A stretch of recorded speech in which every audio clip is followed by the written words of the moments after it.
The most extreme refinement of our literary style avoids the direct characterization of objects, it only touches a remote corner of them with the word, and grasps not the things but only the veil that envelopes them. This is most clearly demonstrated by the symbolistic tendencies in the fine arts and in literature. Here, the distance that art already places between ourselves and the objects is extended yet a stage further, in that the notions that form the content of the ultimately stimulating psychic experience no longer have a visible counterpart in the work of art itself, but are only provoked by perceptions of quite a different kind. In all this we discover an emotional trait whose pathological deformation is the so-called agoraphobia, the fear of coming into too close a contact with objects, a consequence of hyperesthesia, for which every direct and energetic disturbance causes pain. The delicacy, spirituality and differentiated sensitivity of so many modern people therefore finds expression in a negative taste, that is,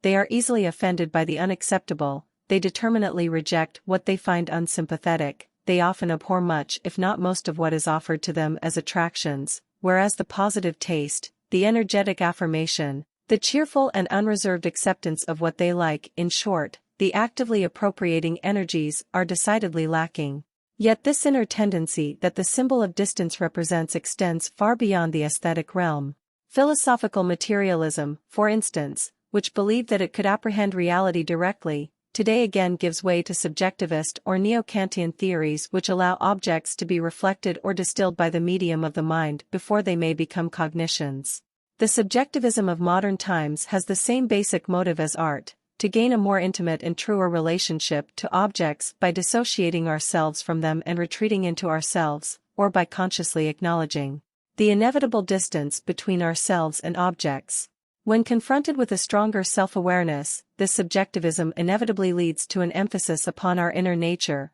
while on the other hand it is associated with a new, deeper and more conscious modesty, a delicate reticence towards expressing the ultimate, or towards giving a naturalistic form to a situation that would constantly reveal its innermost foundation. In other scientific areas, for instance, and with regard to ethical considerations, the trite utility as the evaluative standard of volition recedes still further. Here we can see that this characterization of action only refers to those relationships that are nearest at hand, and that therefore, in order to raise it beyond its mere technique as a means, it has to obtain its specific general instructions from higher and often religious principles that are unrelated to sensual immediacy. Finally, in the case of specialized detailed work, the call for integration and generalization arises from all sides, that is, a call for that distance which commands an overview of all concrete details, for a bird's-eye view in which all the restlessness of the present is transcended and where what was previously only tangible now also becomes intelligible.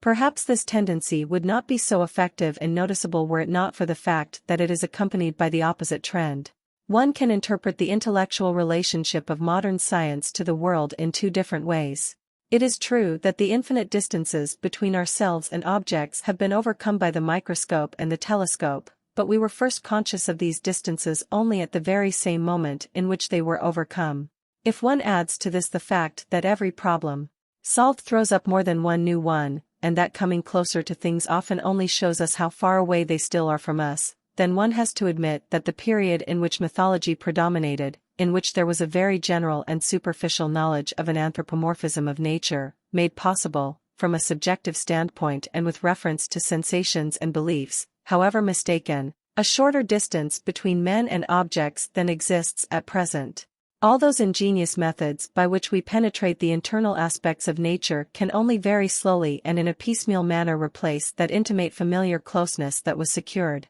for the mind by the Greek gods, by the interpretation of the world according to human impulses and emotions, by their being linked to a personally efficacious God with a teleological concern for the welfare of man. We could first of all characterize this difference by saying that, the more the distance in the external world is conquered, the more it increases the distance in the spiritual world. The justification for this symbolic expression can again be shown by applying it to a completely different sphere. Modern man's relationship to his environment usually develops in such a way that he becomes more removed from the groups closest to him in order to come closer to those more remote from him. The growing dissolution of family ties, the feeling of unbearable closeness when confined to the most intimate group, in which loyalty is often just as tragic as liberation, the increasing emphasis upon individuality which cuts itself off most sharply from the immediate environment. This whole process of distancing goes hand in hand with the formation of relationships with what is most remote,